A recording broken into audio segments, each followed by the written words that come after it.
Indiana Fever many fans is still poking fingers at head coach Stephanie White for actually making the game not entertaining anymore, bro. This motion offense has to be addressed, and Stephanie White has to be held accountable because it's truly the offense that she's running, and it is not for Caitlyn Clark at this point. Now, both Caitlyn Clark and Stephanie White spoke to the media immediately after. What really happened behind the scenes?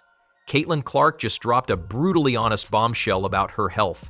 And oh, she didn't hold back on Stephanie White either. Was it shade? Was it true? Was it both? Wrapped in a jump shot and served cold? You'll have to see it to believe it.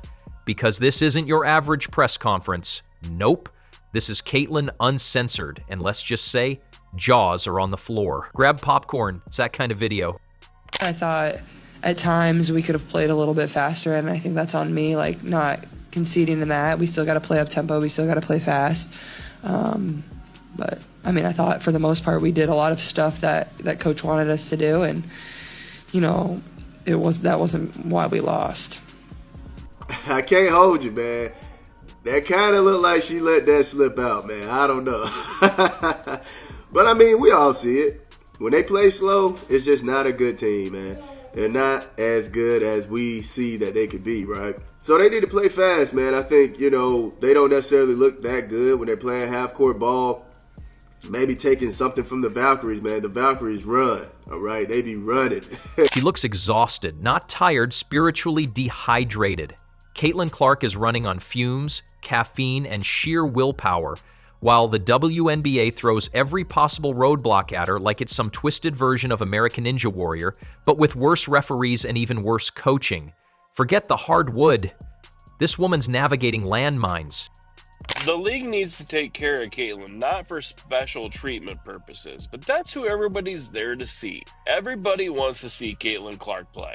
And if you let other teams and other people beat the shit out of her, she's going to spend 2 weeks out injured. And your attendance is going to drop because people aren't going to get the chance to see her. And if you actually want to be paid the same as the NBA players, obviously not by actual dollar for dollar, but for revenue percentage, you need to protect her. You need her to be playing at her best and not be having the And while she's been the poster girl for hope, growth, and ticket sales, she's also become the favorite chew toy of referees who must have mistaken her for a tackling dummy.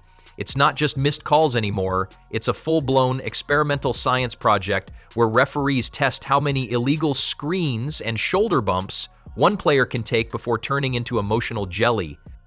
Las Vegas Aces defeated the Indiana Fever 89-81. And this game was disappointing for many fans, not only for the fact that it seemed like the Fever had this one in the bag, but they kind of gave it away at the end of the game, but also because it seemed like there was something off with this Fever team. They didn't have the same energy and spark that we all know and love. So many fans are asking, what is going? And it's not a pretty sight.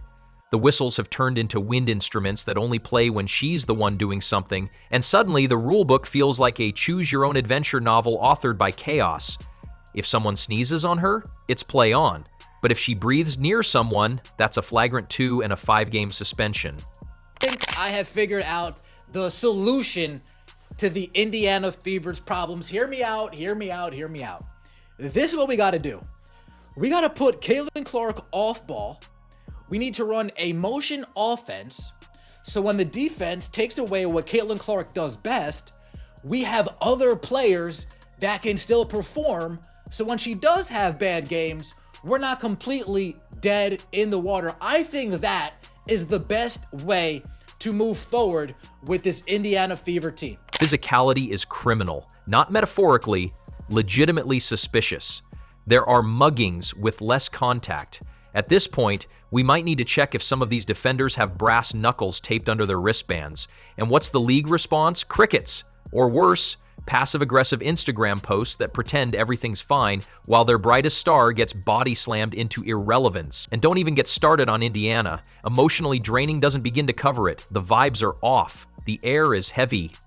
The locker room energy feels like a haunted group therapy session sponsored by Broken Dreams and Gatorade. It's like Caitlyn walked into a franchise built entirely out of IKEA furniture. Fragile, unstable, and just confusing to assemble. You'd think Indiana would roll out the red carpet for a generational talent. Nope. They handed her a paper towel and pointed her toward a leaky faucet. She's trying to play 4D chess while her teammates are busy playing Hungry Hungry Hippos. The offense? Undefined. The defense? Non-existent. And somehow Stephanie White is on the sidelines drawing up plays like she's playing Pictionary with invisible ink. There's no system, no direction, just vibes. And not the good kind.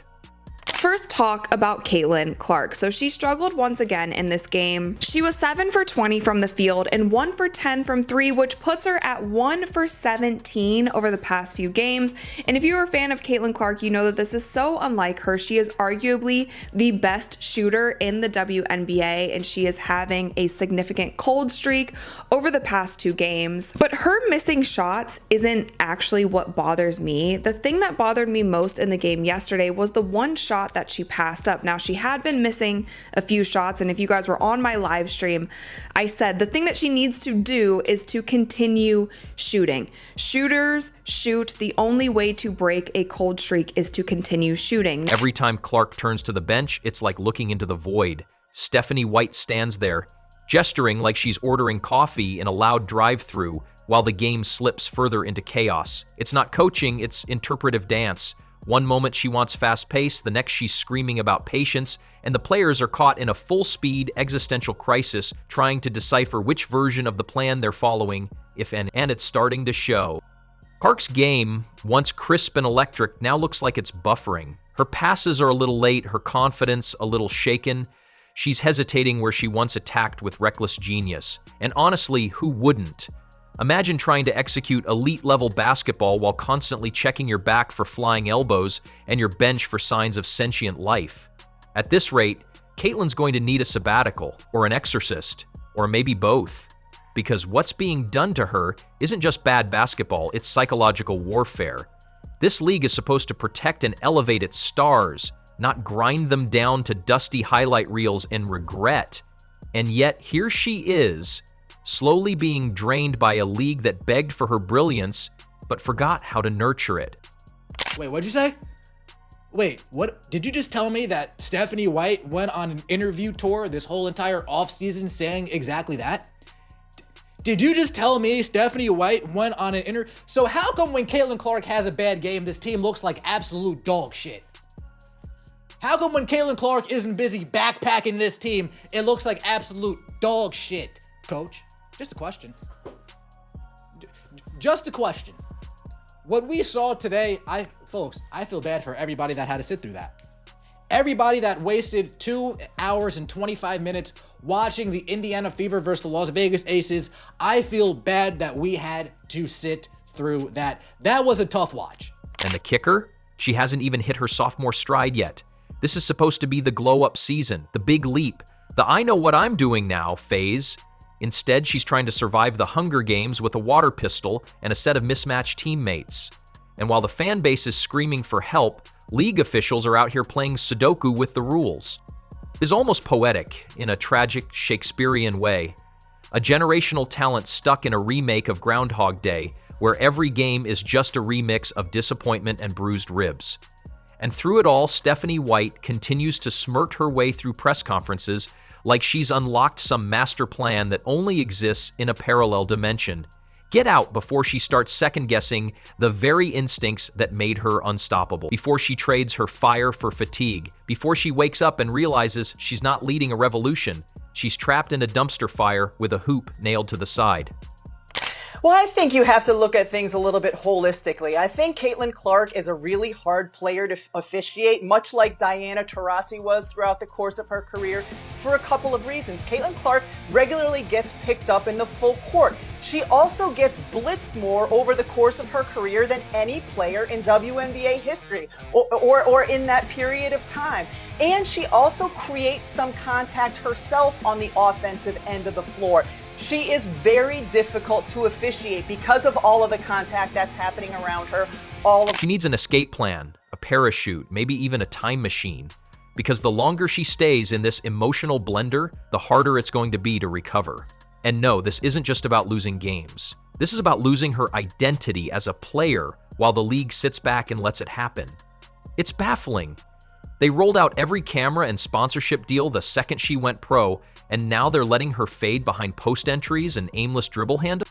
She's not just any player, she's the player. The reason people are tuning in, and yet they're managing her like she's a spare part in a 20-year-old team rebuild with a broken GPS. Meanwhile, Stephanie White is busy treating lineups like a Pinterest board, endlessly experimenting with rotations that make zero sense. Like, sure, let's take Caitlyn off the ball for 80% of the game. That'll definitely fix things. If no one's going to save her, she needs to save herself. Because this is the kind of environment that doesn't just mess with your stats, it messes with your soul. And honestly, she deserves better. The fans deserve better. The game deserves better. Well, I be damned. I be damned. 7 for 20 from the field. 1 for 10 from the three-point line. And look at those turnovers. 8 turnovers. She leads the league in turnovers. But guess what? Her Clarkies are only going to be impressed, and they're going to brag about the 19 points and 10 assists. Me personally, I'm all about efficiency. I'm concerned about those last 3, them turnovers, which she leads the league in turnovers. She is shooting horrible from the field. And as far as them three-pointers, in the last 2 games, she's only made 1 three-pointer, and that's the one against the Aces. So unless Indiana finds a spine, a new game plan, and a coach who can tell the difference between motion, offense, and chaotic flailing, Caitlyn Clark better start packing her bags. Because if she sticks around much longer, we're not watching a superstar rise, we're watching a legend get buried under apathy, bad whistles, and Stephanie White's magical mystery tour of tactical confusion. Meanwhile, she's on the court, but she's not running the show. Not even close. Caitlyn Clark looks like she's trapped in some dystopian stage play, where she's the lead but never allowed to speak. Her movements are there, her talent is intact, but the authority, the leadership, that spark of command that once made her the absolute gravitational center of the basketball universe, it's being dimmed, smothered, not just sidelined, erased. Caitlyn Clark isn't being developed. She's being deconstructed, pulled apart piece by piece like a car being scrapped for parts in some back alley garage. And everyone's acting like it's business as usual, like it's just part of the rookie experience, as if being gaslit into irrelevance is a character-building exercise. Spoiler alert, it's not. It's a slow, brutal, soul-sucking drain wrapped in a glossy WNBA logo. That the Indiana Fever were trying to be that team that runs you off the floor, that hustles. I felt like they were the deepest team. Like, looking at the roster, man, they actually have some players that could run the floor. And I'm just like, dang, bro, it's really crazy to see that they're not really trying to run the floor like I would expect them to. And also using Michaela Timpson. Like, that is some young pair of legs, man. You should be using Michaela Timpson to help you run the floor, play lockdown defense, hustle defense, you know, winning the 50-50 balls. You need young legs to do that, man. And yes, she's still standing. She's still showing up. But at what cost? Every game is a new layer of bruises, physical, mental, reputational. She's surviving on fumes and fury, and the toll is visible. The smiles tighter, the body language stiffer, the fires flickering under a pile of nonsense. And the worst part? It's not an accident. It's intentional erosion. Let's not pretend this is just about one team. This is systemic. It's the entire league letting the mob loose on her, then shrugging like it's all just part of the culture. Competitors aren't just defending, they're attacking like it's personal. And if you thought that was as dark as it gets, enter Geno Auriemma. Because apparently we needed that little sideswipe to round out the madness. A man who could have offered wisdom or solidarity decided instead to go full demolition mode, without warning, without context. Just a condescending wrecking ball of unwarranted shade, aimed straight at a 22-year-old navigating the biggest circus in sports right now, like she needed more reasons to question everything. It wasn't critique, it was character defamation, with varsity credentials, the kind of dismissive nonsense that stings 10 times more coming from someone who should know better. That was no coach's insight. That was sabotage, loud, unnecessary, and deeply unhelpful. It didn't clarify anything, just added another layer of bitterness to an already toxic soup. Sorry, but this is a regular season game. There's no player that's going to be that depressed about a loss. The emotion that she's having right now, that's emotion that you have when you lose a championship. But they didn't lose a championship. So it's only one other thing. It's the coach. I knew something was up, y'all. I played basketball all my life. I played point guard. There was something off about Miss Caitlyn when I was watching that Aces game. And I couldn't put my finger on it. It just seemed like Miss Caitlyn, she was definitely unmotivated. She looked defeated the whole game. She didn't look like she was having fun. And that is always because of the coach. Always. And let's talk about the hate from other players, because holy hell, this is a masterclass in professional jealousy turned blood sport. They're not just competing with her. They're actively trying to humiliate her, pushing her, elbowing her, jawing at her like it's open mic night for every petty grudge in the league. The fouls aren't sneaky anymore, they're practically part of the choreography. And somehow, that's the energy that's being allowed to thrive. And no one's stepping in, no one's pulling the emergency brake. They're too busy raking in the ratings while the golden goose gets pecked to death. It's a house of horrors, every single day. A toxic feedback loop that keeps rewarding the chaos while dismantling everything Caitlyn stands for. Grace, precision, leadership, elevation. They don't want her to shine. They want her to survive. Barely. They want her to conform, shrink, and second-guess every move. It's not about competition. It's about control.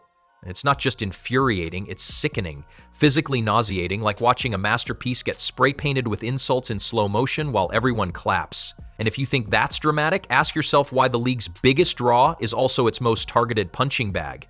This isn't coincidence. This is intentional sabotage.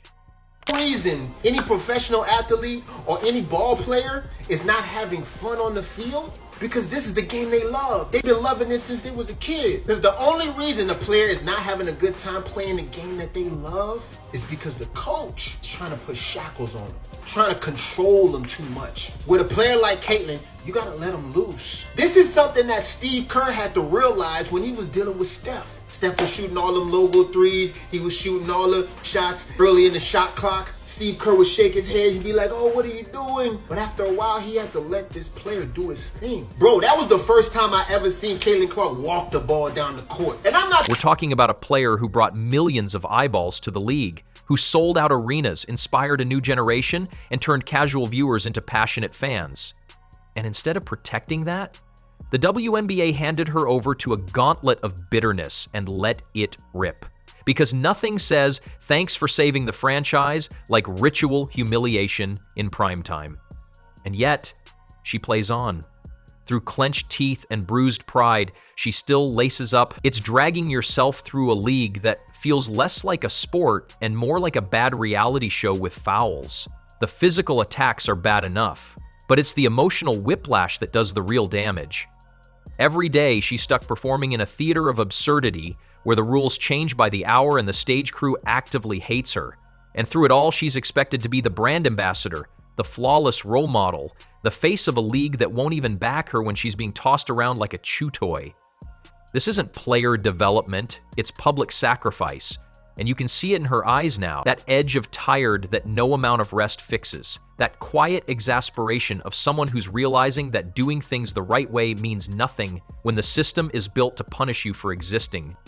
You know what? I don't think Stephanie White is like a fan of Caitlyn's demon time and, you know, her getting all riled up and pumping up the crowd. I don't think she's a fan of that shit. Some coaches, like, they don't like that shit. For example, when Allen Iverson came into the league, him and Larry Brown did not get along because Larry Brown used to tell him to tone it down and not be himself and stuff like that. But I think that's what's going on with this team right now. Because when I was watching that game, man, it just did not feel right. Like, she just looked like she was just so sad about playing. It felt like she was being forced to play a certain type of way. Caitlyn Clark didn't sign up for this horror story. She signed up to play elite basketball and elevate the game. But what she got was a front row seat to a league-wide identity crisis, one that's using her as a scapegoat and a punching bag in equal measure. They say adversity builds character, but this is beyond character building. Her struggles are good for TV. Her torment gets clicks. And that's the real horror story. She deserves better. The sport deserves better, and if this league has any interest in survival, it needs to stop treating its brightest light like a fire hazard. Because once Caitlyn Clark walks away, and if things stay like this, she absolutely should, it won't just be her leaving. It'll be every fan who came for the magic and stayed for the hope. And when that happens, no amount of damage control or PR fluff will save them. Because the truth will be clear, they didn't just let the star fall, they pushed her. Every day, every play, every sneer, every non-call, every eye roll from the bench. They didn't protect her, they erased her. And they'll be left wondering why the lights went out after they snuffed out their own flame.